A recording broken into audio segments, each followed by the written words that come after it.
Geno Yowe Kaguta Museveni ekintu kimwokyezza kati yatandise okupanga engeri bwakibuukamu anti Kyagulanyi Ssentamu Robert Bobi Wine amutaddeko ttabo amutaddeko akaliro kati Geno Museveni akawulidde ajjukira nti Kyagulanyi Ssentamu alina omusango gwe yateeka mu kkooti y'ensi yonna bingi byakoze okulabisa Geno Museveni nga tuyita mu documentary Bobi Wine the People's President n'okuba nti kati Geno Museveni alabisiddwa ensi yonna n'abaali mikwano gye be yalimbalimbanga kati nabo baamutegeera era baamuvaamu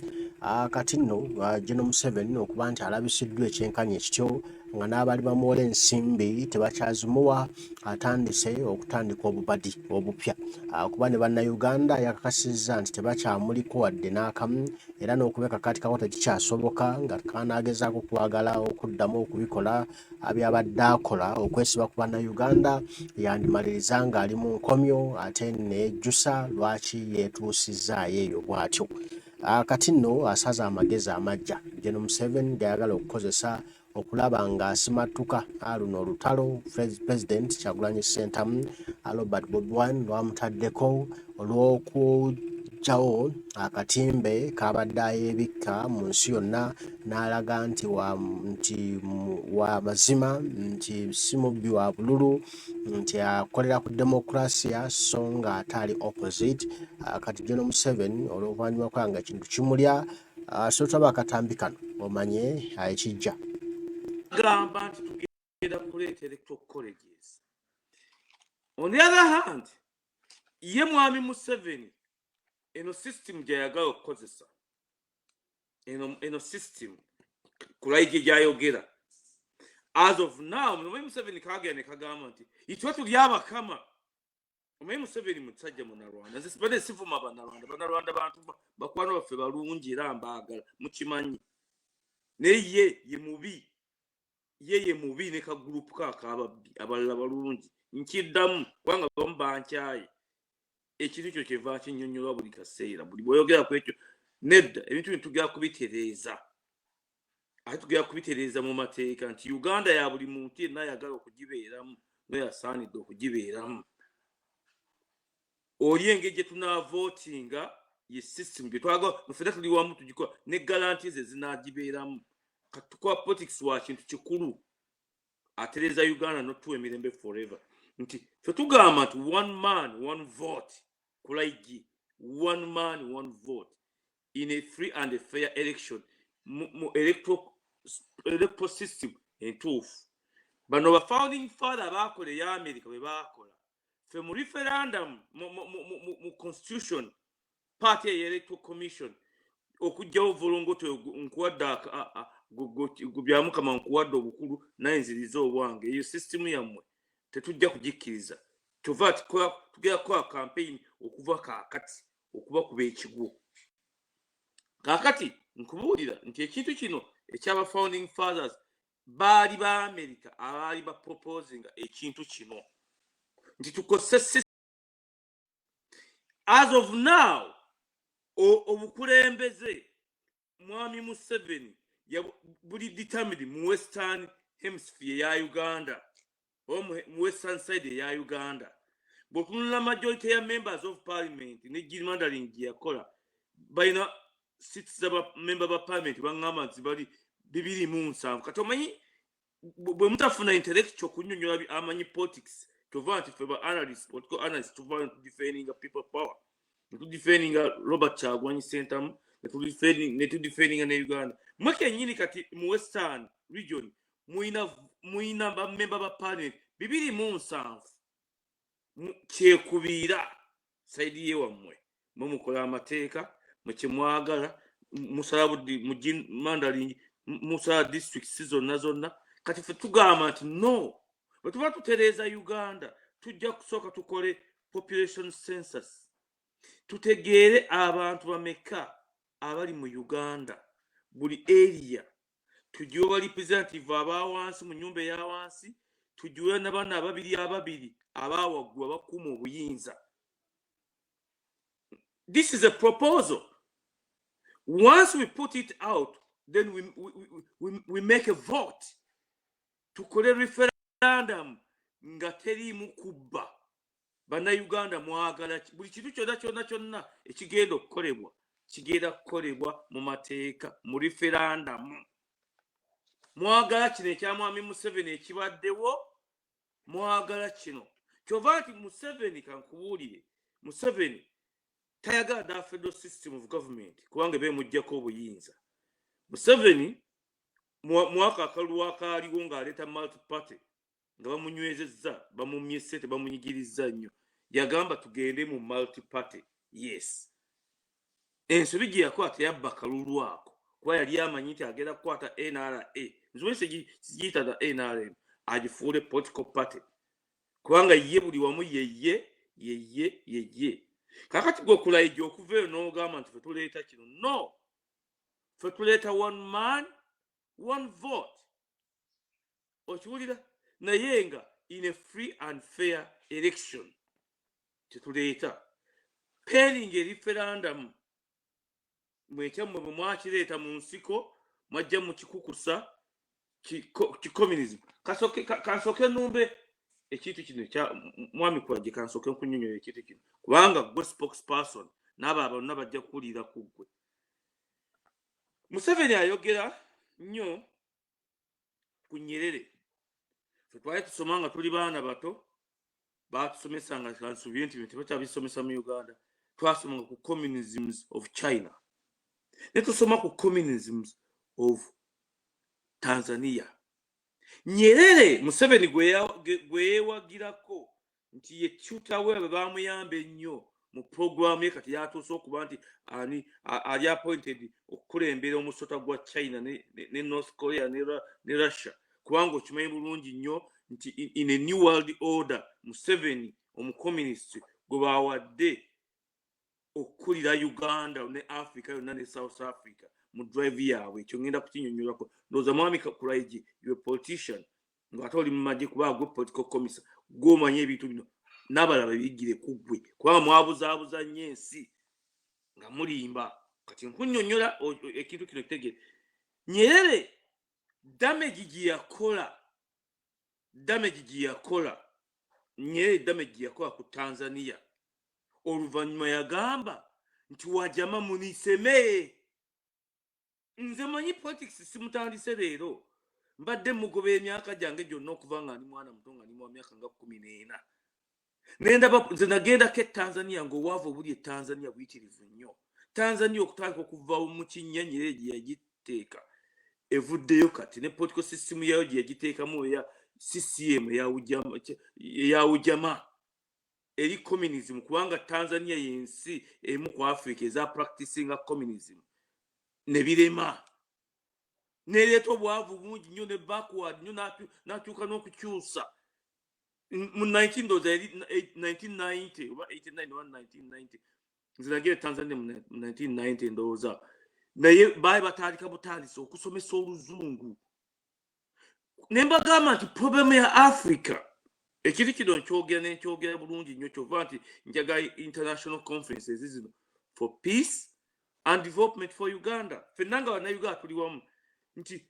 problem ya Africa omukulembeze aleeta idea ye. Nze ngenda kukola bwe nti yes, but it must come from the people. Mu America wano omukulembeze ajja n'afuga abantu kye baasalawo era bwageza kukikyusa bamuwakanya ne bamugoba, kyova kati Trump abaana okudda. Nyerere yaleeta nga ye bw'alowooza okufuga Tanzania okugitereeza kubanga yagirwanira mu independence. Museveni yajja kyekimu nti ngenda kutereeza Uganda mu mpa obuyinza. Nze mbadde mu constitutional process yonna nga ngigoberera, ndi wabweru bunaku tujja ntukebera kiki Museveni akoze ekyo n'obukodyo buli luddawa, bano Besigye bakoze batya, bano Batinyefunza bakoze batya, Mayombo, buli muntu Matembe, tuba tubiraba. Basesiriogwa tubale tubiraba. Tetutandise kulwanira Uganda leero, tujja kukoma ate tujja kuginunula, tujja kusomesa abantu enunulwe. Otegedde kakati tetubagamba nti problem tetutakkiriza y'ey'okuddayo eri nti omuntu asalawo kikyayagala, ekyo tetujja kukikkiriza. twagala mirembe egy'enkomeredde tetukyalina. Nyerere yasalirawo Tanzania. Museveni gw'ogamba buli kaseera agamba Nyerere, era oluvannyuma Nyerere yennyini agamba nti wajama munisemeye. Nyerere oluvannyuma nnyo nga kansa amuluma agenda kufa, yeetondera Abatanzania bagamba munsonyiwe Abatanzania bye nakola Tanzania, kubanga oluvannyuma yakitegeera nti tekikola. It is not going to work. It will not work. It has put Tanzania back in the dark ages. Yakyusa olulimi, buli kimu kyonna asomesa mu Luswayiri, ebitabo byonna eby'oluzungu babijjayo basomesa, asobola okukulaakulanya Tanzania byonna ng'akozesa communism, byonna, because he was a socialist. Tebyakola. So ffe nga mu Uganda tetukyalinayo budde bwa Mwami Museveni nti emyaka 38 agimaze akola ebintu bye bino, ate ayongera mu maaso alete ne mutabani we, kubanga ye emyaka gimuweddeko agenda kaganga. Kati kankuddemu ekintu kino ekya Mozambique. Museveni ayogera nnyo ku Montapez, ayogera nnyo ku Frelimo gye yagera na training, ayogera nnyo ku Samora Machel. Samora Machel yakwata Mozambique n'agijja ku Baportuguese n'ayoka agizza ku ba Mozambique n'atandika system eno ey'aba socialist. Otegedde ey'aba socialist n'agezaako we yafiira we baamutira mu nnyonyi. Ne kati bw'otunuulira Mozambique ku ssaawa ya leero tewali kyali kikyuse okuggyako okudda emabega n'okuba sagananti n'okuba nti nsi terina gyekuba tevaamu ntalo. So kakati ye Mwami Museveni bw'aba alina nga ideology eri based ku socialism, ng'era ideology eri based ku Samora Machel ne Nyerere, agende Montapez mu training camp. Kati abbye ssente nnyingi nnyo ne baganda be, babawe ekyalo kiramba bakikoleko practice yaabwe ne ideology yaabwe gye baba bitwala. Ffe mu Uganda tujja kukunga abantu paka bwe banaakujja mu buyinza n'ennagisiyo. Tetujja kukkiriza, tetukyayinza kukkiriza nnagisi zammwe ezo. Gye mututte Uganda emyaka 38 temuli mu development, ezze emabega n'obuyumba bwe wasangayo obw'ettaka, kati obuzigo bantu bwe batunda, kati bagula plot 50 by 50, ettaka mulibbye, ennyanja muzibbye, buli kintu kyonna mukyonoonye mu ggwanga. Kakati oleeta Abachina n'aba Russia n'aba North Korea n'aba Iran kuba bakwadde obwa chairman bwa NAM Kuraiji, ebyo by'odifeninga ebya Museveni. Wano mu America ebintu bino mbisomesa nnyo. System eno ng'etandika waliwo omusajja ova mu America okwogera nti oli mu communist bakusiba n'okusiba, ensigo bagisibira era tebakubona bakudipotinga n'okugoba mu nsi, tebeetaagira ddala. Kyova bagivumirira ne buli bw'osaba olupapula lwonna bakugamba nti oli mu kino nti asikiriimu. Nkugamba ekintu kino, wano mu America waliwo omusajja yafuna ekyalo kiramba ng'agezaako okupracticinga ebintu abo babikola. These ideologies that don't work. Ffe tetuli mbizzi, ffe tuli bantu. Weka Mwami Museveni ebintu ebitwale eri ewammwe, fune endowooza yo ne ideology yo gitwala walala. Tugenda kukunga bannayuganda paka bw'onoova mu buyinza. Tetukyayinza kukola ki? Tetukyayinza kudda mu gasiya tetunaakutya, we shall crush these people. This is our country. What you came as a refugee. Toyina nakulaga bantu nti amalalo ga kitaawo gali wano ne bajjajja abo 10 emabega. Toyinza kugalaga. Ffe tukulaga nti bajjajjaffe tuyinza okulaga emyaka 100 emabega. So you cannot just come and think that you are going to use the arm. Otegedde arms emundu ofuge eggwanga olikyuse nga bw'oyagala, oliwa Abachina. Otegedde oliwa abaki. Kakati tugende twogere ku bintu bino ebikulu ennyo. Kulaije bo bagamba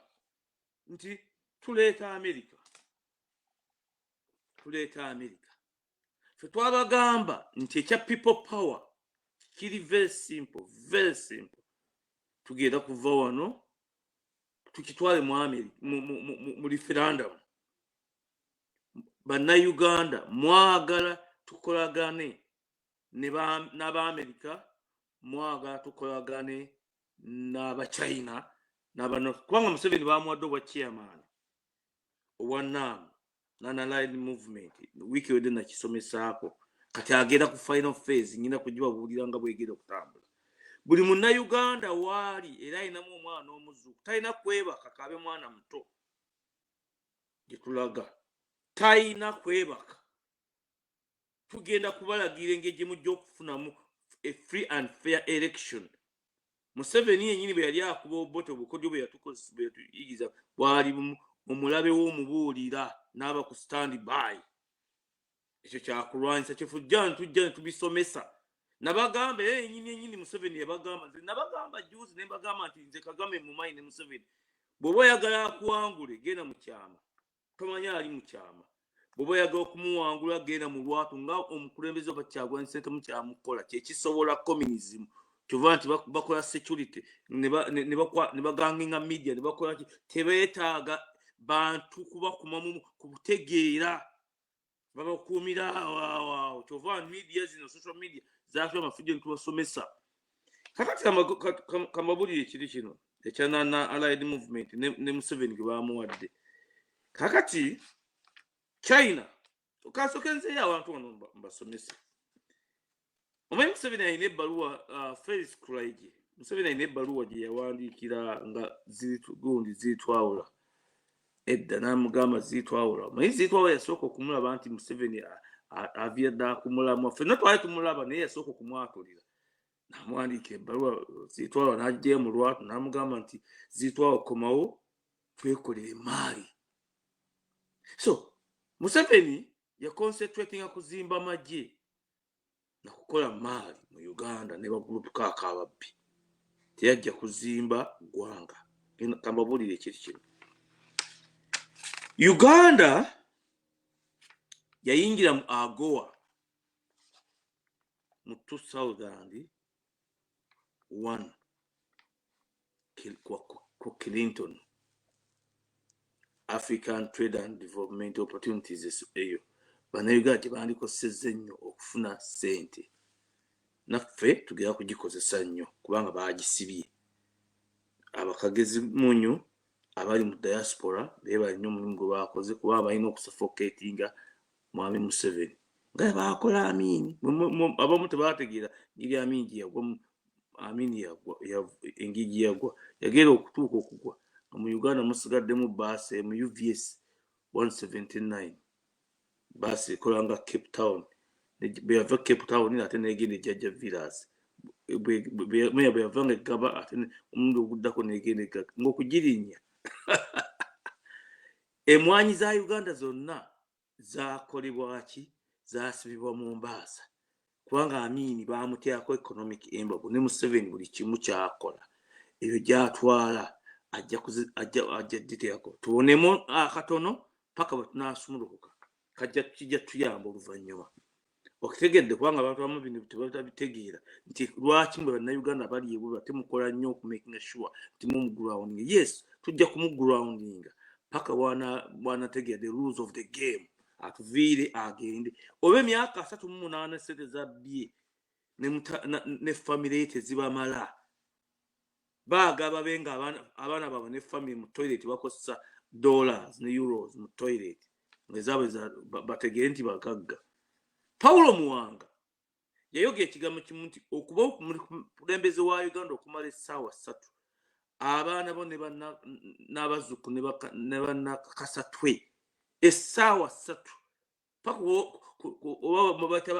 paka ku 5th generation baba bagagga. Baba Museveni ng'amaze emyaka 38 mu buyinza nga babubbi na kuzimba magye nga tawulira tamatidde n'abaana be ne bamuhoozi omwana we gwayina tebamatidde. Then there is a problem. Tulina kubajja mu buyinza. Tebakyalina kye batugamba nti kiki. Yes, tujja kungaba. Kakati katubabuulire ekiri kino mukitegeere nti China ya negotiating okuva ndoza 1979 ndoza 70 between 8 hours. Era China eyingizibwa mu World Trade Organization mu 2000 ndoza mu 2000 yawo. In fact dates nzina na one tuanga nzina online kati kambalage ebintu ebitusibyeko waavu mu Uganda nokuba tetulina mirimu kwa ebintu bino bitulwanyisa okuba nti bannayuganda mufuna ssente mufuna emirimu waye Museveni takyaga kati amaze okuzuukuka nti nga Kyagulanyi amutaddeko olukokola yali yeebase era alowooza nti ajja kitwala nti buli muntu yeebase. Wama pulezidenti waffe Robert Kyagulanyi weebale kujja nja kubibalaga byonna nja bibalaga kambalaga olunaku mutegeere ekiti kyo kubanga abantu mu politics bano bakulajja balwanira tebabitegeera. Oli ajja n'adifending ebintu kuba bakuwadde obwa brigadier n'olwanyisa ennyo kino ekintu ate nga naye kikuyamba n'otobuulira ne mugaana abaana bakadogo ne bavaayo ne beekalakaasa ne boogera amazima engeri gye mwabajooga balonda bucupa kati mwabakwata mubasibye kwe kulayigi. I think weekwe mu kifuba ota abaana mumuzanye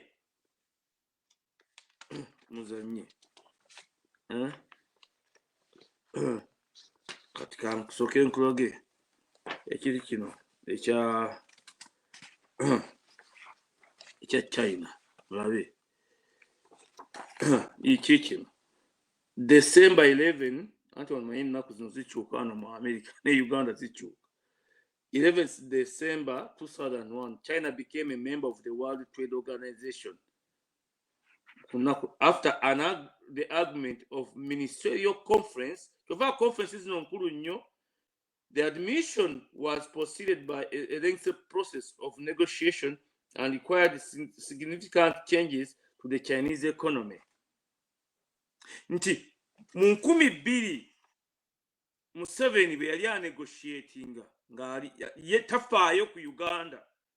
yeebasa azimba amagye na ntalo kulwana Congo buli wamu ntalo. China yagamba no yakitandika mabega kyatwala emyaka 15 okugituusa. Mu 2000 China neyingira mu World Trade Organization. Senga Museveni teyalina kuganya kubanga dengeza opinga ekyamuviirako okutandika okunegotiatinga n'America okuyingira mu World Trade Organization yagamba ekigambo kimu nti money is good. I'm going to transform China. Nayo kagamba nti those that were with America prospered more. Kakati China mu 2001 eyingira mu World Trade Organization. President Museveni yali president by then kati si president Mubi yali president mu Uganda. Senga we yajja mu Uganda mu 86 yafuba kuzimba gwanga natazimba amagye na kwenywereza mu buyinza security na creating yenyini na creating instability okutiisa abantu buli wamu security egonga teyisanga mu security system wetyo natekweka security egwanga liryawo lyababbi liryawo ligwanga liryawo no akati mu 2001 yenyini tiafayo iye negotiating AGOA China ya negotiating kuingia mu World Trade Organization. Fatugama no, as soon as President Robert Kyagulanyi Ssentamu atwala obuyinza we shall negotiate for Uganda kuyingira on a Great Lakes region yonna as a whole kuingia mu World Trade Organization. Nti goods eziri manufactured mu Uganda, certain goods tezikirizibwa mu katale kansi yonna kuba ziri substandard. It's a lengthy process. Senga tujibatako kujibasomesa ekyaleta China kuyingira mu World Trade Organization. Nga goods eziri manufactured mu China zisobola okutundibwa mu nsi yonna kubanga biri China byakola ngange ngekyali yokka babitunanga mu Africa nze nagwako ku gaali emaye ku pampu ezifuuyira pumps nagula 2 emu negwa wansi neyatika kubanga ebintu byali substandard beyalinyemu president bamga no bwoba oleeta engatto mu America eteekwa kuba bweti toteekwa kumanipulatinga kino si kuyingira buyingizi nti kino ekintu kyetubagamba nti ekigenda okujja Uganda mu problem gyerimu ne backwardness gyerimu n'okuswa mu buzigo n'okuswa nga mukubwa kwe kwerwanako okufuna bino Uganda ne Great Lakes region nga temweyawudde mu mawanga ati Banyarwanda baki kubanga akakatale kanene bitubanyonnyola bino muve ku ebyo mu concentrating ku bino tutereeza tutya eggwanga yaffe ne Great Lakes region nga tutandike okuyingira mu katale k'ensi yonna ye be negotiatinga yo gye bamuggyeko eyagowa mu 2000 yayingira mu agowa ate teyagifaako kubanga buli kantu konna kaali kaabwe ne bebalima enjaga aba NRM oba NRM bagina ogifunamu enjaga obuyaga etundu obutunzi mu nsi yonna erimu ssente kamaala mubuuze baani abagifunamu enjaga obuyaga bagamba tumukolokota kamuseveni tukakolokota enjaga bwe yajja okugisumulula kubanga obutale bwonna bwaliwo osobola okulima enjaga kyeyanadde akola kyalibadde kimu yanadde promotinze ntya bannayuganda okuyingira mu butale nga buno okufuna ssente nze efuna omusolo yagamba promotinga Abachina bayindi n'abannamawanga balala bajje bazimbe factory ye bamuwa omusolo ezisigaddewo clean money ne foreign exchange gwe tulina gwe tukubyeyo bamutwale ye Museveni gwekulaiye gwe wagira fe tukugamba nti noba oba oli w'amagye ng'oli brigadier kulaiye amagye twagala bannayuganda basalewo tugakyuse tutya buli muntu abeere mu magye mwagobamu abantu mu magye nga mugobamu Baganda kulaiye ekyo kimanyi bulungi ekyo kimanyi nti amagye kati gajjudde Banyankole n'Abatuusi n'Abanarwanda n'abava Burundi Abaganda mwabagomu deliberately Museveni kagamba World Bank engambye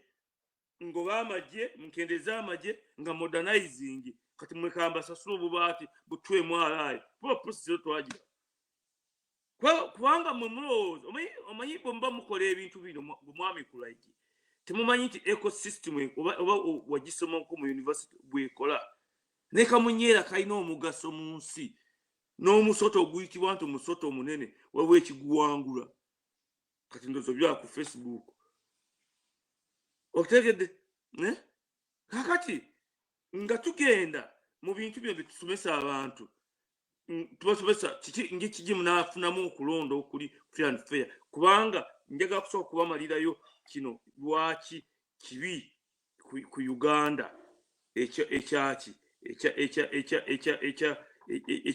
ekyekutereza eggwanga lwaki kirina okwerwanako mu Second World War nga Second World War egera okutandika Germany Gilman yakola road networks nekola ne gas station pipelines paka mu North Africa paka Tobruk mumuna mu Libya bo baali bakimanyi kyebakola nga First World War na Second World War natandika nti amagye gammwe bwe bagatambula mu conquest mu nsi yonna galina okuba supplied mu rapid development nti ate tebajja kuba nti bali Tobruk nga tebalina eyo basooka nakuba network mu bubba ekintu kyo lwaki nkireese nti China kankikulage bulungi nnyo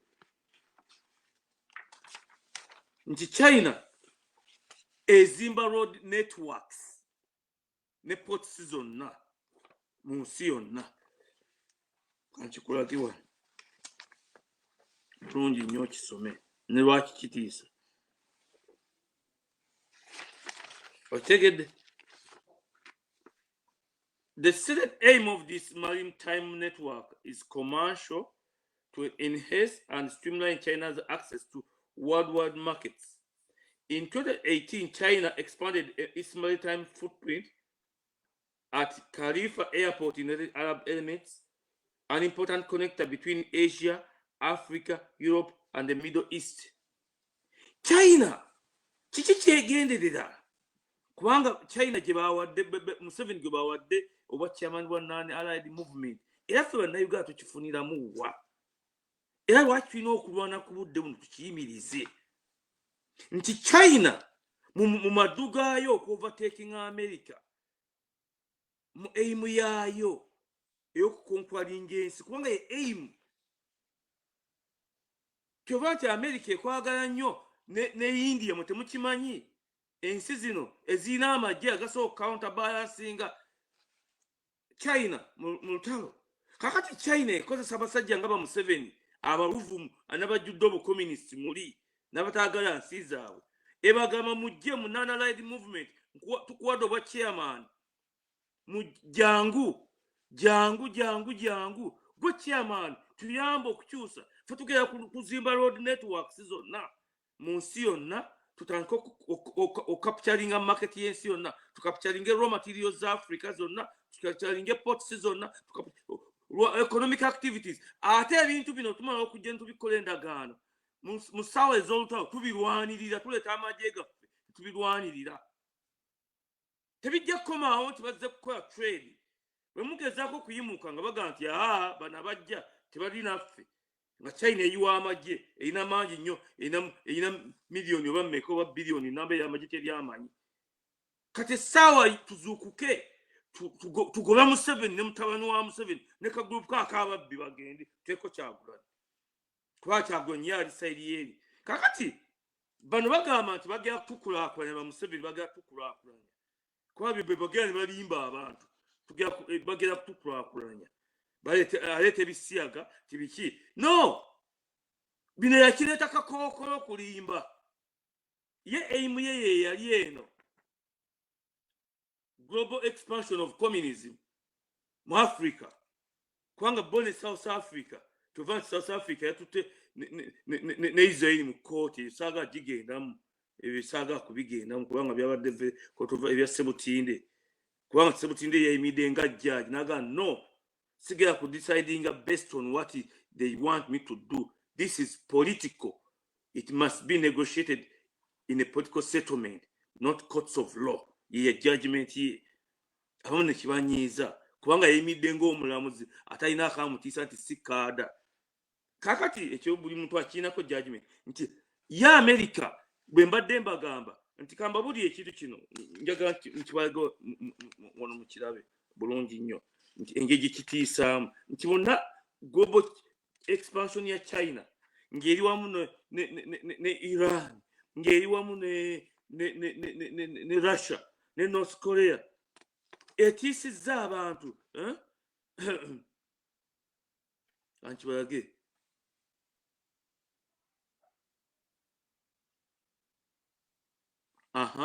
kikino ojja kugenda kikino kiri wano China renews its Belt and Road push for global sway. Deals by Chinese companies to build ports, telecom network, and other infrastructure in poor countries have picked up alarming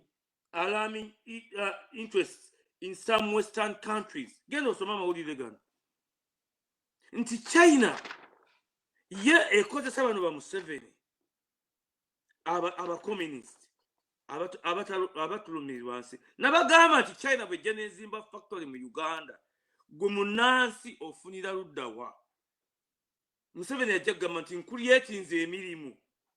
kakati gwove wano ogende ew'omu China kuba tolina mulimu obe ng'okolera emitwalo 3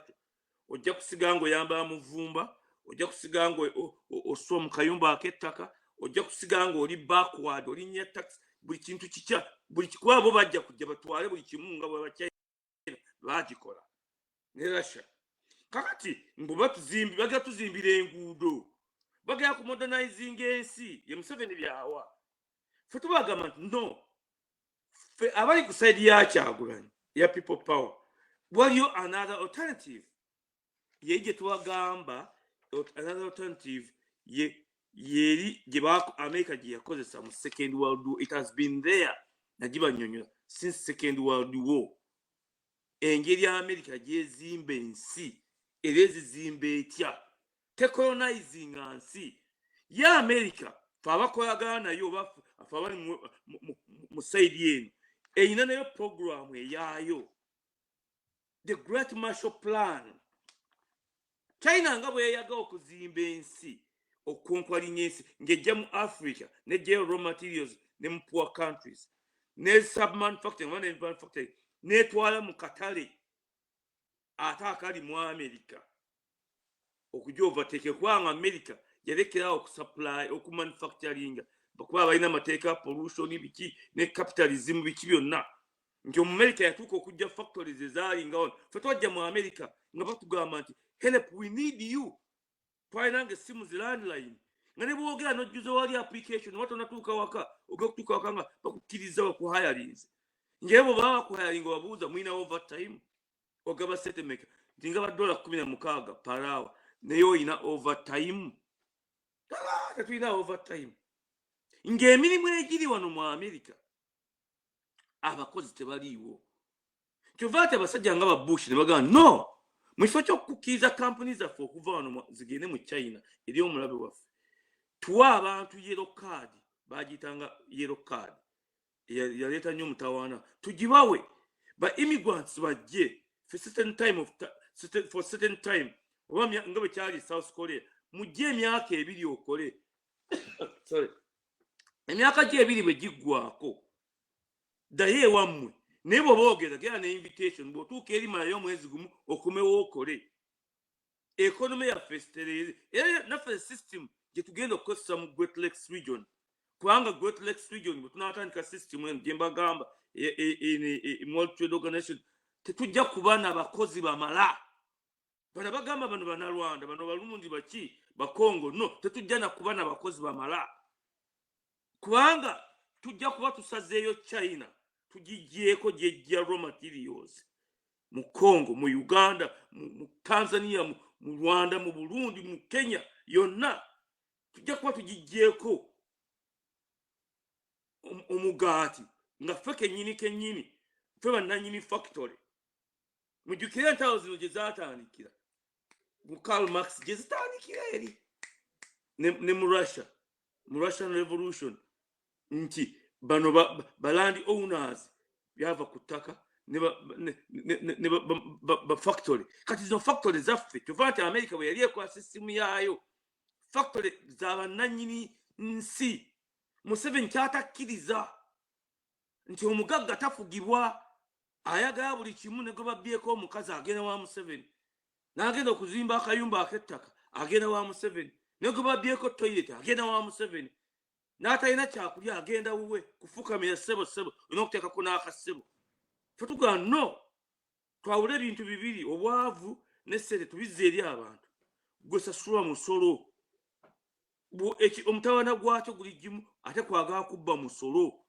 kuba tosasula musolo tetujja kusasula mabanja tetujja kusasula gavumenti mu kitundu kyo tejja kusasula poliisi enguudo tezijja kukolebwa naye ofunye miliyoni za $, sasula omusolo ogukumala yongera okole kakati kino nkibannyonnyodde bulungi nnyo nti an alarming indicator eri mu western countries kyekyokulwanyisa kyaffe kyekyo fe abali mu kubona nti zino ensi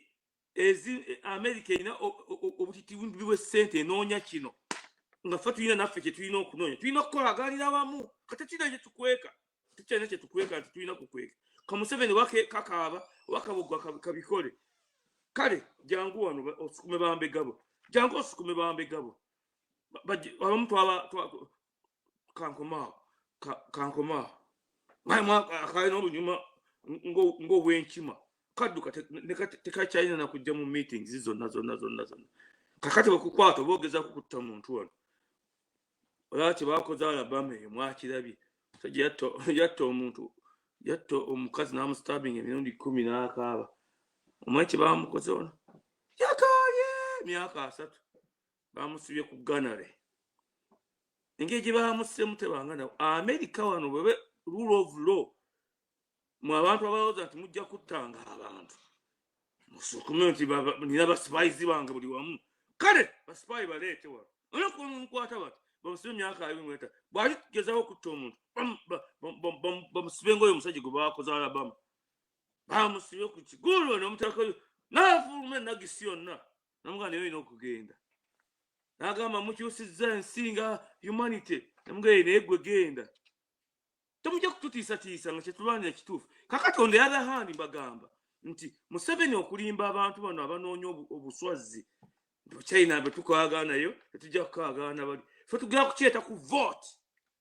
bane mwagala kino ekibawe mutegedde nti Africa okutuuka we yali emabega okutuukawo okuvunda kyali kiva mu colonialism, and after colonialism we went on the other side of the coin y'aba communist. Kakati ate Museveni atwongererayo ddala ne bw'aba afudde atutere ddala ebuziba. Fe tugamba nti no, tujja kukisomesa abantu tumale tukole constitutions zino zonna tuzirete bazivoting mwagala kino mwagala kiri. Nesi si bino bikulaije byatandise okugamba mwagala nfuga eno nga mwe temulonda ba president dawaggulu. No, tetunabagamba temulonda ba president. Kiri kyali mu constitution ya America era kati bwe kiri zaali proposal biri esooka mwagala direct vote of citizens oba mwagala electoral colleges. Bone basawo nti baagala electoral colleges era zibakolera bulungi nnyo. Kakati ekya America egera kukikola etya? Ffe kyetwagamba nti America yatuggulira oluggi. Tulina okukola requirements tulina okukola nga China reforms yayitamu engeri zibakwetaaza okutuwa ssente zino mu bungi nga tetubazimalaawo. Tulina okuba nga tuterezezza ebyokulonda. Corruption ekimuleese mu Uganda obutamujjaawo ye system of government. Kyova nti system of government ya federal nungi nnyo nti abantu b'embalala mwankole baba ne gavumenti eyaabwe ne governor waabwe ne ba representative abaabwe mu congress eya wansi n'eya waggulu abeehoyima nti ssente zaabwe oba mu katawuni akeerushere oba mu katawuni akeeyo munda mu kyalo be baba ne ssente zaabwe nga infrastructure emaze okuzimbwa, system emaze okuzimbwa, bagamba nti ku budget yaffe tulina wano million wezi. Nze najja wano nabeeranga Waltham awo ku River Street awo we nabeeranga nga batuwandiikira ebbaluwa tebatumanyi nti ffe twakajja nga batugamba nti bannaye mwategedde nti omwaka guno twafissizza $800,000 olwa $. Naye mu katawuni bakayitanga Waltham ke kasinga mu bannayuganda abangi wano bw'oli bozze wano oli kalaba n'amakanisa n'amarestaurant nabiki bino kiri wano Waltham. Naye nga bawandiika abasizi bagamba nti bannaye twafissizza $800,000 enguudo twazikoze amalwaliro buli kimu twakikoze twafissizza $800,000. Tuwandiikire ebbaluwa kibiki by'oyagala okukola mu Waltham muno ka factory kaki ekinaakuwa omulimu ate ekinaakulwakanya ekitundu oba lulidde abantu nga baasembolinga kompyuta mu galagi nga abantu bazifudde galagi wano ku mulembe gwa Clinton nga kompyuta efuuka kompyuta abantu baasembolinga galagi akawungezi basitwala Cambridge wali ne zitwalibwa ku train ne zitwala ne zitundibwa ku order abantu nga mu nnyumba zaabwe baazifuula wansi offices bajje engoye mu nsi yonna nga abantu bafuna bufunyi ssente. Ye system gye twagala nti corruption okusooka okumugjawo gavumenti zirina okukendeera naye si Museveni buli kimu waggulu. Museveni alina obuyinza mugambe Museveni ttaka lyange baalibbye yennyini yabikola buli kimu Museveni oguda tetujja kukolebwa Museveni okubya eddala ekisolo oba aluwa wansi akaguudo akagenda ku luzzi tekaakoleddwa bane mukubire Museveni kaka bakolagana nabo mu chain eno okutuuka wansi. Buli muntu alina okufunako ssente avuga epajjero. Buli muntu eyava waggulu $1,000,000 eya $, waggulu eri ati zeyogera mu dollars eyava waggulu okutuuka wansi nga giri $2,200 buli muntu abbyeko tojja ina kujja kubuuza Museveni yampa omulimu fetugaa no tugabanye obuyinza otegedde tutegere accountability tujjemu corruption kubanga mu town gy'obeeramu gwe omutuuze w'omu kitundu ekyo abeera mu town olina right ogenda mu meeting nga waliyo meeting y'omwezi oba ya wiiki n'ogenda bagabane omusolo accountant atugambye omusolo twakuŋŋaanyizza miliyoni bwe ziti enguudo zeetaaga kino kyetwetaaga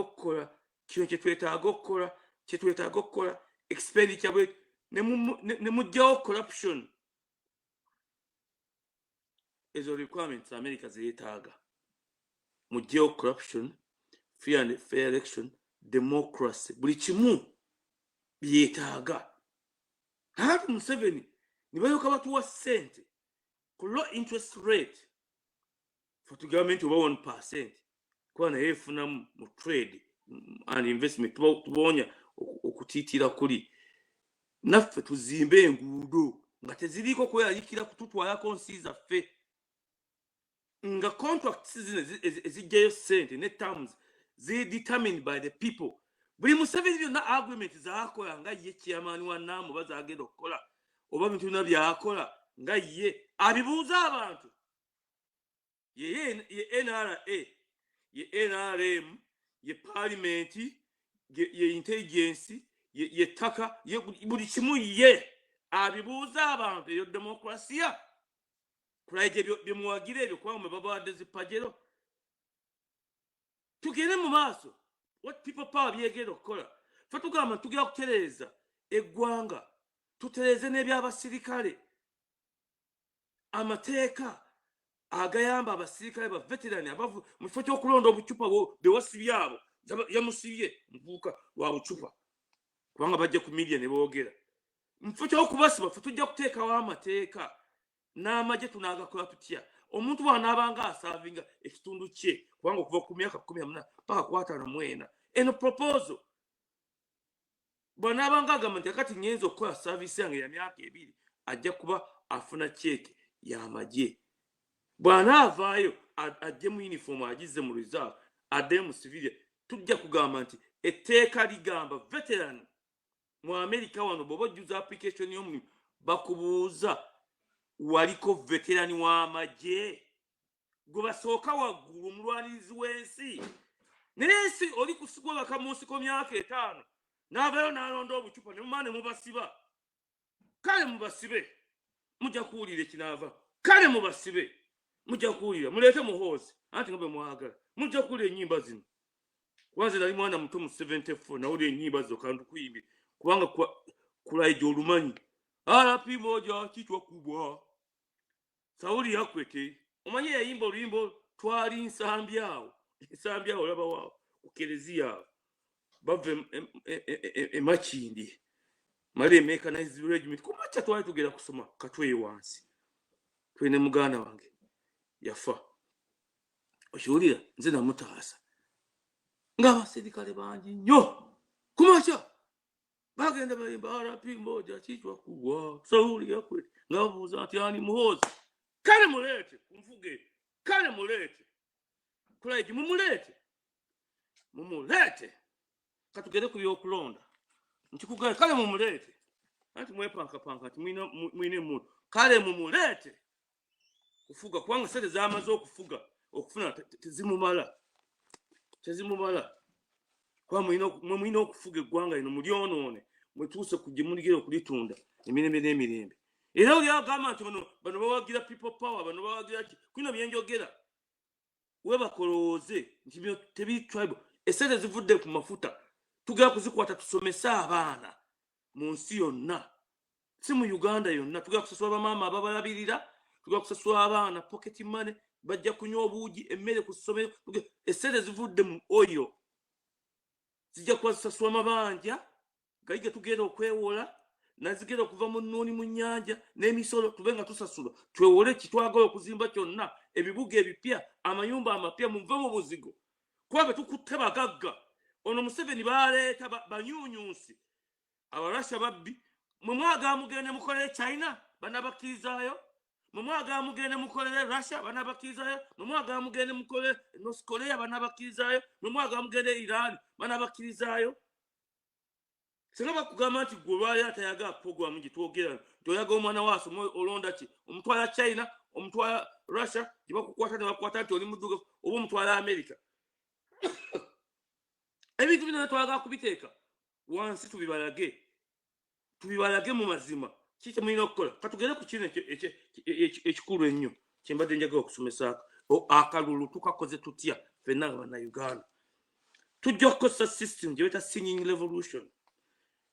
akalulu okasobola okuba free and fair election 7 yakasiba tulina okukajja mu mikono gye. There is another system we can use as Ugandans. Bwe tuva mu conference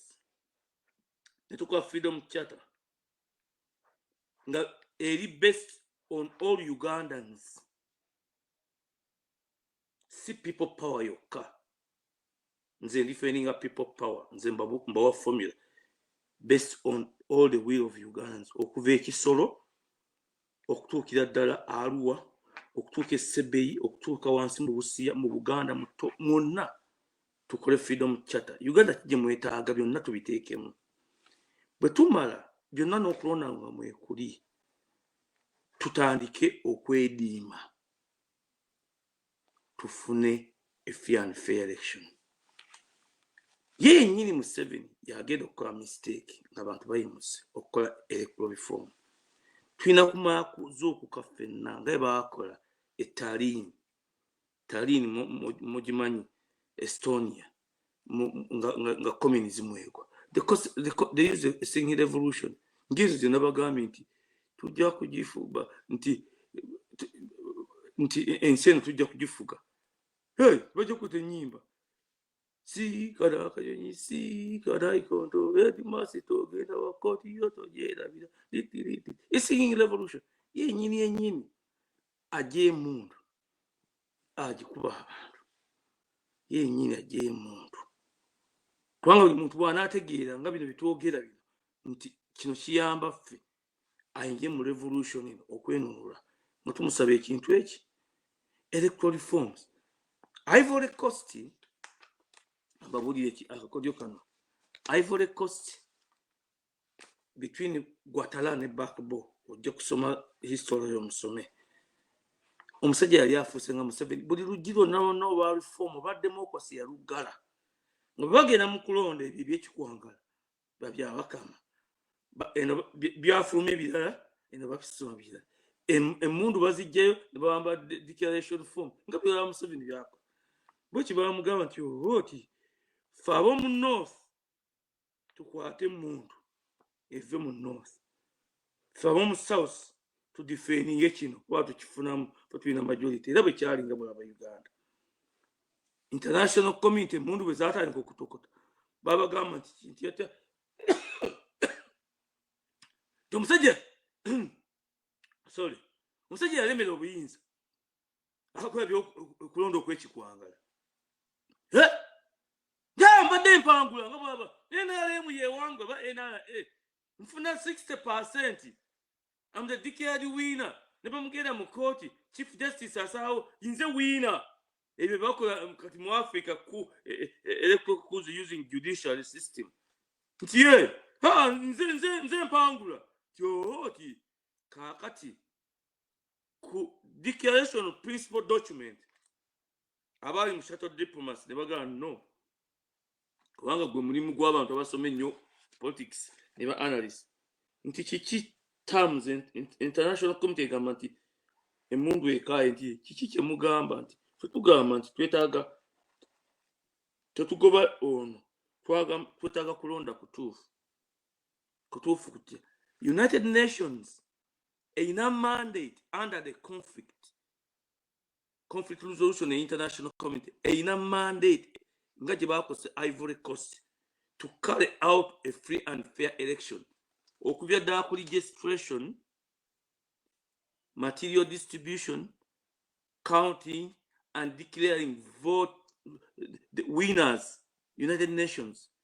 a option nga Bannayuganda tukyagina is a peaceful way. Tulina kusooka kuyimuka ne tukkaanya nti Museveni tokulonda ne group ye y'ababbi kujjemu bya Mukama tukwe United Nations kibakole Ivory Coast eyo option tugiyina okuva kaakati paka ku 2026 nkiddamu eyo option tugiyina okuva kati bwagiremera nga abantu bamaze okuyimuka nga bamugoba yeyo nyini bwe yalinganga kambawo example omanyi Samuel Machel bwe yakola Kagame bwe yakola Museveni bwe yakola omanyi I'm a political analyst musooka ne muwa peace oba international community Museveni bwe yakuba ennyo Obote nabaga nti tugende Nairobi tuteese Kagame bwe yakuba ennyo Habyarimana tugende tuteese musooka kuwa chance diplomacy international kuba bwe mugwana amateeka ga international diplomacy tejja kuba recognizing nga ba freedom fighter abalwanirira ebyammwe n'abalwanirira eddembe tuufu nga muga kiki ekibayimusiza bannayuganda twagala Museveni ate okulonda ffe bannayuganda tulonde omukulembeze gwe twagala mumudikiralinge omenye ekyaliwo ti nga United Nations emyezi giba giwere mukaaga nga bagamba mumugende ono ali mu buyinza bali mu transition kyenabagamba mu transition yawo nti mu political council involving buli muntu yenna ali mu diaspora abalina organizations abali mu NUP abali mu DP abali mu UPC abali mu Mugisha muntu babesije bonna babere mu political council erondebwe kusane ba nti akati kati tutuuse wano nti nga Ivory Coast tugende mu transition ejja kutuyitwala emyaka 5 tunatulonze natukiziganyiza mu negotiations bwe tugimala ate tuteekewo free and fair election registration eteekwa okukolebwa nga mpya kubanga Museveni yagikola n'ateekamu na buli muntu atateekwa kulonda bukubwa president netugamba nti abanaalonda bamemba ba MP kati kuba baba mu America kekaike nabagambye eligible voters ba citizens be balonda ba president banabala batali ba citizen balonda wansi ba representative babo abebitundu nkabadiramu ezo naziba negotiations nga zikolebwa mu bintu bino mu international politics kubanga nze namusoma era mwetegeeza bulungi nnyo nga bagamba nti akati wategede nti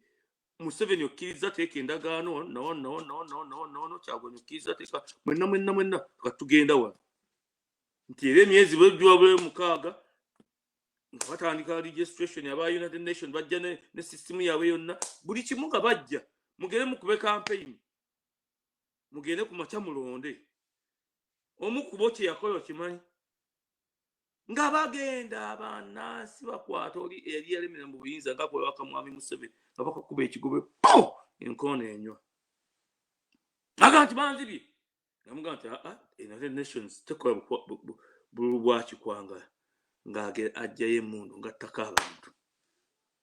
oba bamugjayo nakoma okuwulira bamusibira mu international community bamulumba wansi olaba Israeli bagitutte mu kooti kubanga ebintu bino byonna abantu babibagamba tetulina ba political analyst wano mu America nze senga nali ku ba panelist ababeera ku international community fe Trump twali tumulaba nti mufuta gwa Russia ne speak yoka giyakola wano speak yoka wano mu America speak giyakola nga bakamulayiza bamulayiza nga favoringa Russia oktegede naye lwakuba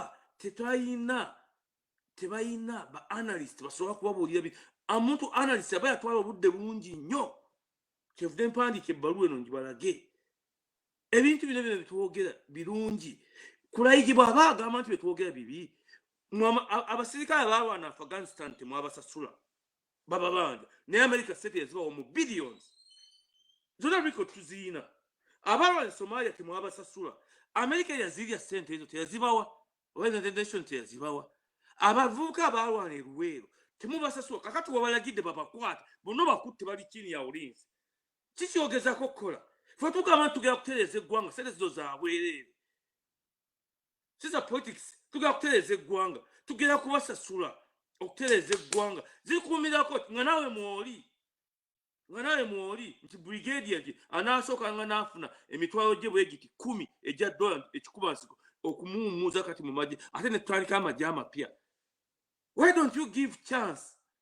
and freedom to the Ugandans okusinga okukuuma ebifo ne tukugamba nti gwe ow'amagye tujja kuzimbira ennyumba mu GIB tujja kusomesa.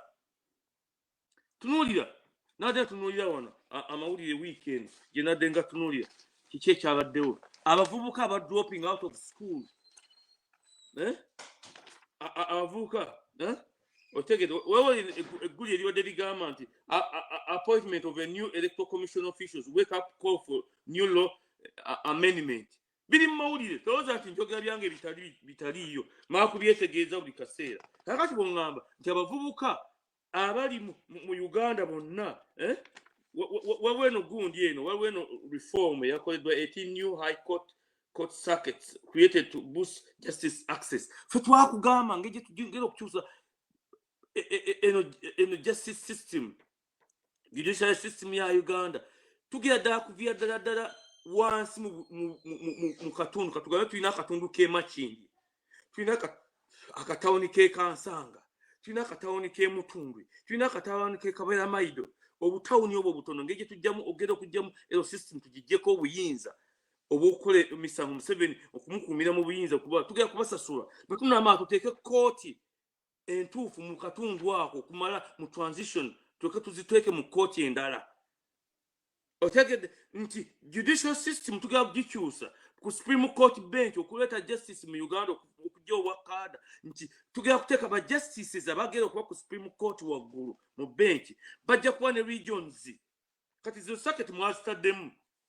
katwabe zikola kuba byonna twazi people power eyakyagula era kyova nti bannayuganda balina okuyiga akayima nti Kyagulanyi giro fuge Uganda Kyagulanyi nekyatuna tuka Kyagulanyi giro mulina okutandika okuyimba obuyimba buno nomuteeka buki obugenda okuyimba mu singing revolution Kyagulanyi giro fuge Uganda temujja kukola reforms kyova nti bwe mutuulanda mutakola reforms mulwawo okufuna kye mwagala buli kimu tujja kukikususa ogwo ogumusota ogwo ogwawoza nti gwasiba eggwanga ne tugamba nti mu Supreme Court bench ba justices banaabanga ne regions bw'obanga baakulonda kuva Kabaale ng'oli ku Supreme Court ate toli presenting abeekabaale nedda ku Supreme Court engeri gye bakikola mu America kakati ow'ekabaale ate ali presenting region eno ng'eyekkalamojja mu constituencies ze baba ba justices okuleeta justices mu ggwanga twagala reforms eya people power nti kyo kijja kubanga bwe kiti nti bwe munaaleetanga ensonga zammwe ez'amangu mu bitundu byammwe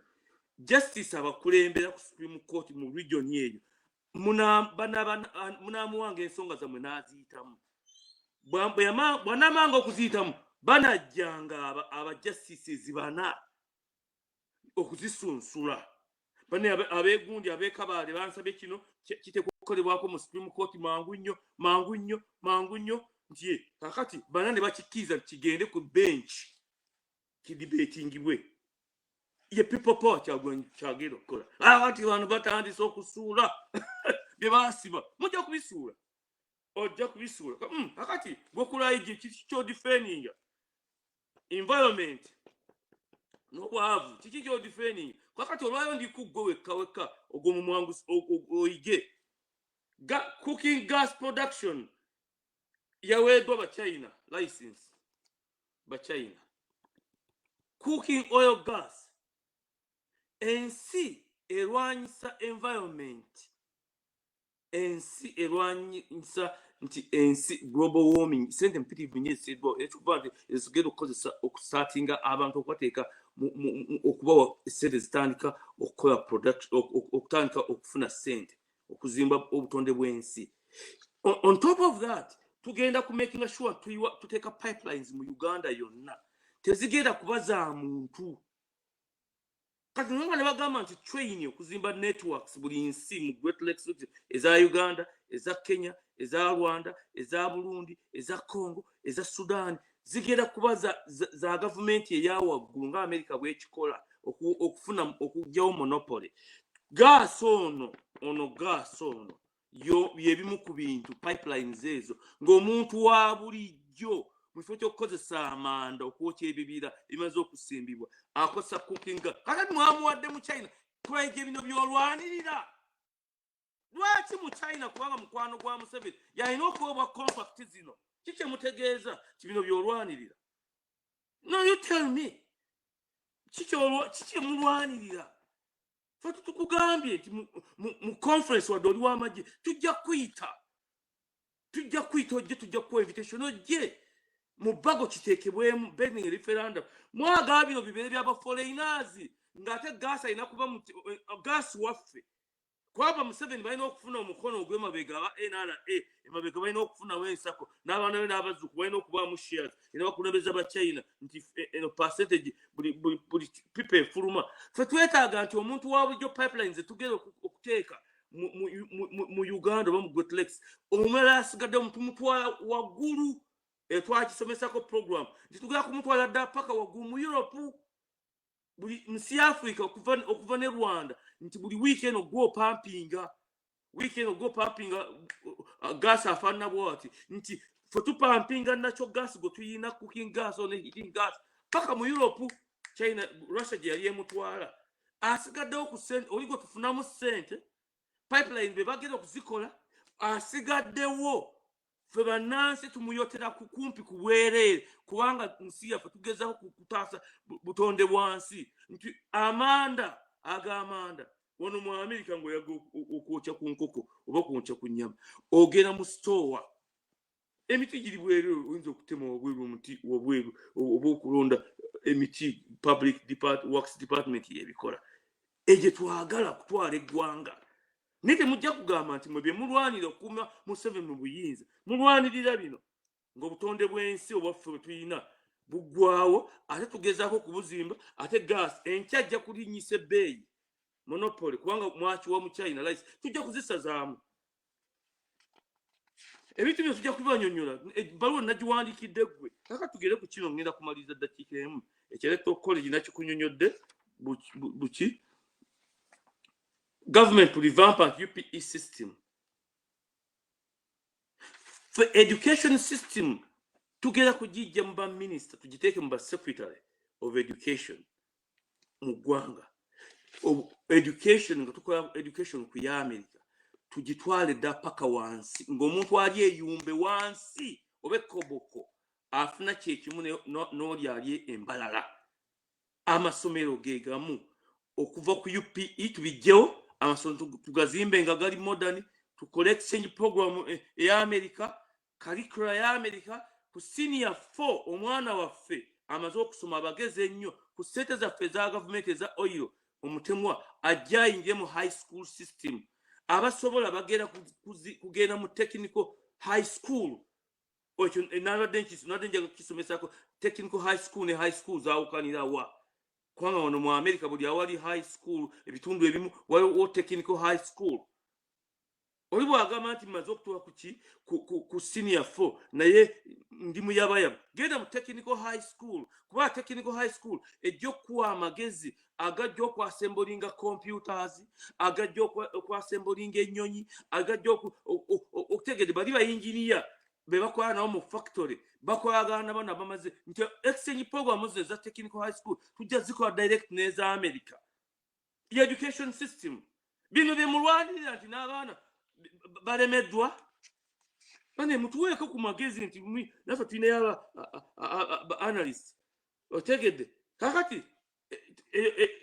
judicial reforms tugamba waddewo story ebadde side y'embalala eyo omwago eyatta banti yamusiiga siriimu nemusiba emyaka bameka kuba 18 mweno Kenneth trial judge mu Alabama judge overriding bajure kubanga mu America bannansi we the people obuyinza Kyagulanyi kyagamba okujja obuyinza waggulu n'abuza mu bantu ne mu judicial system nti teri musango ginaakolebwanga ku court system tujja gibaga mu conferences nti America court system ekolete nti bajjule be basalawo mu case ene y'omusajja ne goba se ennaku 3 eziyise judge overriding bajjule era etteeka ne balisazaamu nti bajjule wadde omuntu akoze kinga Michael Jackson bamugamba nga nti arepinga abaana evidence zizi nga bageza ku bajjule kasaba sawa nti fe bannansi with the people nze bampita ku bajjule nga ngenze nsalawo nze si citizen tebalina kumpita nze si citizen nakana okufuuka citizen kuba mayinja gabampa omulimu e Uganda okitegedde ne bwe bayita citizen nti jangu osala omusango olina okugenda bane omuntu ono yakola omusango guno tujjewo abalamuzi abali enguzi ze corruption mu judiciary omulamuzi ze prosecutor bawe sente bweziti omusango guyise omulamuzi bwaba aweddwa sente ze ennungi nga ne factor wawe ne prosecutor ne bushimu osaswa bulungi nnyo oyina opportunity okukola factory twaka tugenda mu manufacturing nesi kuba nti nze ndi prosecutor nze ka oba mulamuzi nze ka nedda genda olamula ensi mu mazima n'obwenkanya atoddeyo nga Sebutindi bwe yakoze omala atoddeyo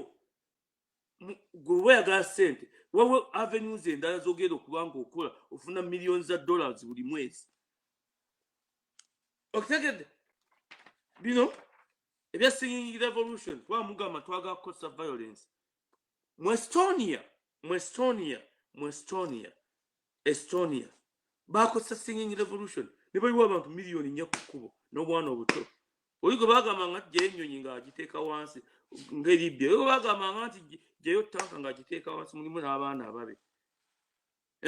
oli ayima buyimi Kyagulanyi girofuge Uganda Kyagulanyi n'enkya tunaatuuka Kyagulanyi girofuge Uganda ye singing revolution kati mwe mujje emundu I hope kasita ozaalibwa bukoma nsimbi ne bakada kasita waŋŋamye nti ozaalibwa bukoma nsimbi yes si kibi we shall expose bogus opposition groups bye bino anti-intelligence mugijjanga kale kasita ozaalibwa omanyi mu federal system of government jujja bibasomesa mubitegeere bulungi nnyo nti nno mu system of government eyo buli kitundu kiba n'amateeka agaakyo mu constitution ng'ekolebwa waliwo agali universal agensi ne wagawo n'ag'ebitundu nti bw'onottanga omuntu ng'oli mu Buganda ffe tujjagamba nti okulekeraawo effujjo ly'okutta abantu mu ggwanga omuntu anaasibwanga ku ggana leeyo bali abasooka bano abagenda okukolebwako mu 24 hours okubasalira omusango nga bassa abantu abalala ne bano abajja okukwata oluvannyuma gwekayihula wali oddusi n'ogenda e Rwanda watta abavubuka 2 wali eruka yali komwawo ozesebwe bakusibe ku ganale koli bakuteeko ekimasi ofuuwe byebirungi bye mbadde mulya mu Buganda abantu mulekeraawo okutta abantu tujja kukimaliriza era kasooliddeyo nti oli wazaalibwa mu Buganda obeevuga kasoolidde abantu ojja kukolebwako bwoti 2 dead 8 injured in Kawala road conjunction tunulira enguudo n'emmotoka engeri zifaanana tugenda kukola enguudo not best on an area nti Buganda erina okubonezebwa nti eruwere waava olutalo enguudo teri waliyo mayiro 5 ne Lutamaguzi we yafiira ekijjukizo tujja kukizimba n'ennyumba ya Kirayi tujja kuzizimba in a modern way tujja kuzimba ennyumba ya Lutamaguzi eyavaako olutalo lwagoba abasajja baali batutta mwe bamukomyawo ffe tubagamba nti ffenna tutuule mu conference ffenna wadde twali tulwana nammwe luli edda mu Uganda kati muleese bawuweru mubakomezaawo okututta mwe enkola yammwe ey'okutunyigiriza enguudo mu Buganda tezikoleddwa buli kimu kyonna ewammwe watunulanga kinya buli wamu n'enguudo endala zitambula bulungi nnyo ewaffe wafaananga kyoloono ffe tugamba tugenda kukola eggwanga not based on tribes and region tugenda kulizimba uniform oba lwanyiseeyo kati bano baafudde senga owooyo afiiddemu ba accident olw'enguudo embi wandyogedde ki eyo system egenda okujjawo emoka breaks zokka ezikolebwa ku motoka nfu otegedde nfu tujja kuteekawo factories ezikola modern brakes mu program zonna mweziri mu freedom charter tujja biteekawo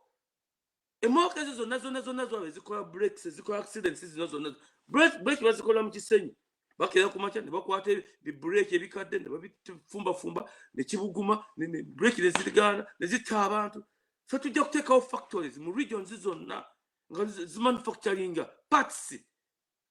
repair parts otegede nga brake systems ez'emmotoka entereevu nzisanko mmotoka neganye kusiba mu America n'ebintu bya Uganda bikolebwa mu kisenyi brake genda gundi teraka ez'omutwalo taxi ekoleyo wiiki entera buli wiiki alina okukola brake ez'omutwalo bwe kibuguma kiti ebisana nebisenda nebigira nezaabika. Concern grows as more boys drop out of school. Bino tugenda okudiringa nabyo nti so kumodernizing ensi tugera kukola ku bino ebintu nga kunyonyodde kale ekyo ndowooza bimala ebyo bwe nadda mu bino technical high school gisomeeko ogirabe biki bye tugenda okukola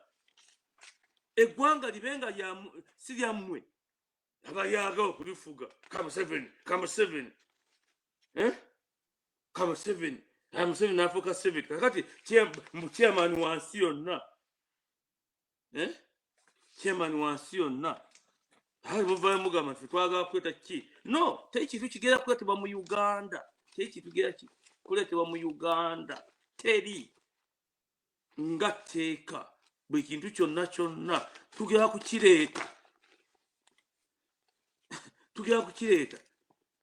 mu kivoting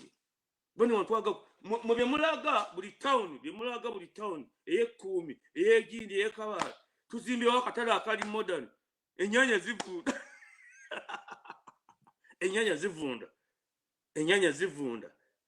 refrigeration mweziri mu butalo omwo nti entula ekiro ggulo limu bwe ziba tezaguliddwa nti ekiro ziteekebwa mu fridge enkya ne zikomezebwawo oba olunaku 2 balina kuziyiwa emabega ku trash muzimbye obutale NRA ekoze nnyo Museveni yaguddewo obutale so ebintu bino byetubagamba biri bimu mwe bannayuganda buli lwe mwebaka mukkirize mutuwe conference zino ate nammwe muzeetabemu ze zokka zezigenda okumaliriza ennagisa eno eya mwami Museveni bwe ziggwa buli munnayuganda asome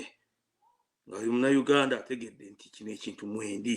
kubanga bano bagamba aba Northern Uganda Museveni bakozesa ti kino kyabaganda ku political council bwe mubeeramu ne freedom charter bwe mubeeramu nga muli president mu referendum tugende tukisalewo bwe tuba tugabana obuyinza mu transition paka Uganda emyaka bwe tugiyitamu tulina ogiyisa mu myaka 10 buli muntu ali represented nti nva mu myaka 10 nga constitution ekoleddwa amagye gakoleddwa poliisi ekoleddwa administration blocks zikoleddwa buli kimu kyonna buli reform ekoleddwa buli muntu yeesimbe waayagala nga tokyalina kyoyinza kukyusa mu constitution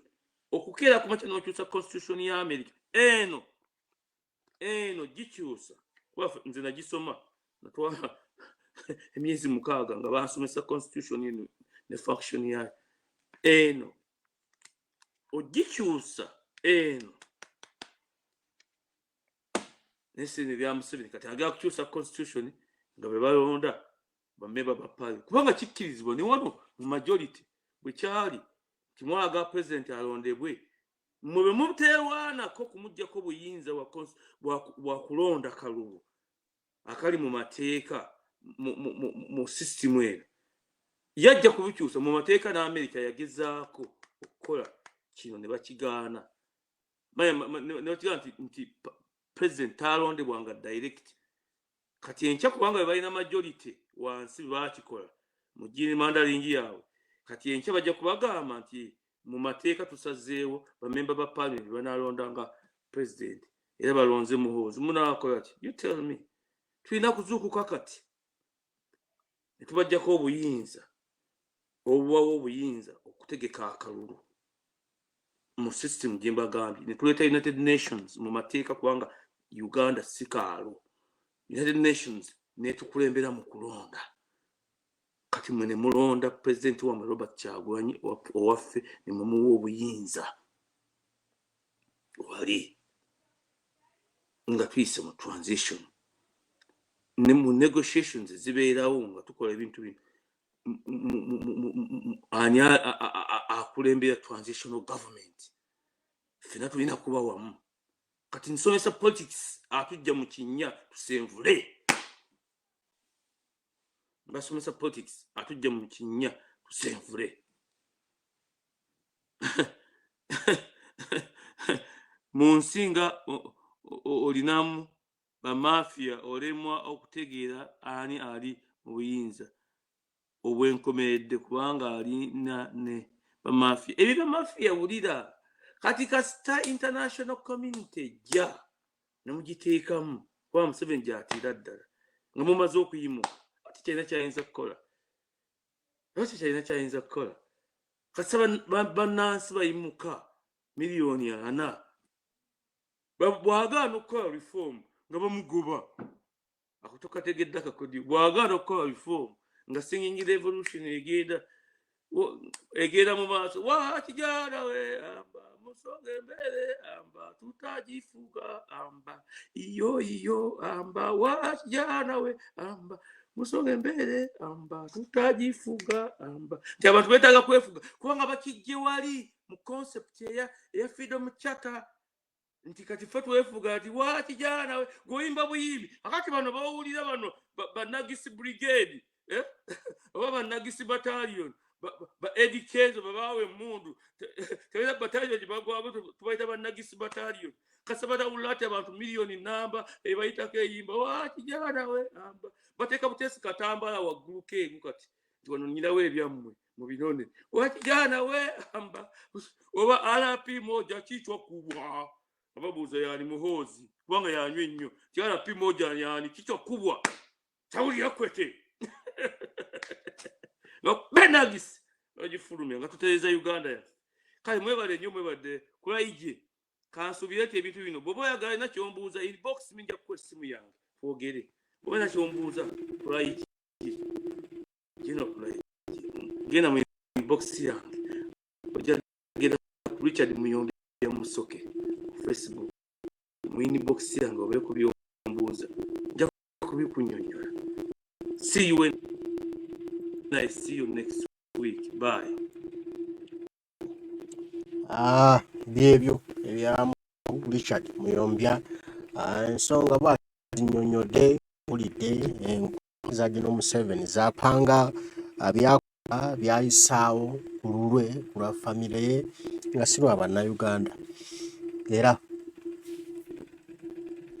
n'okulaba nga ayongera okwenywereza mu buyinza kiki tulina okukola okutaasa ensi yaffe omukulu abikugambye tulina kumanya kimu nti ekimala kimala tulina okusituka bwana olutalo nga tugamba nti eno yesembye ng'omwaka ogusembye ogwa gino Museveni nga tumenka nga twekyanga nga twekyawa nga twekalakaasa tugobe gino Museveni ensi yaffe ejja kutereera ensi yaffe ejja kuba bulungi buli kimu kijja kuba kitambula bulungi kale byebyo bebaza nnyo mwenna abaliko mwebale kubaako Omukama Katonda asaba bankuumire tujja kuba tuddamu tubigambe mweraba.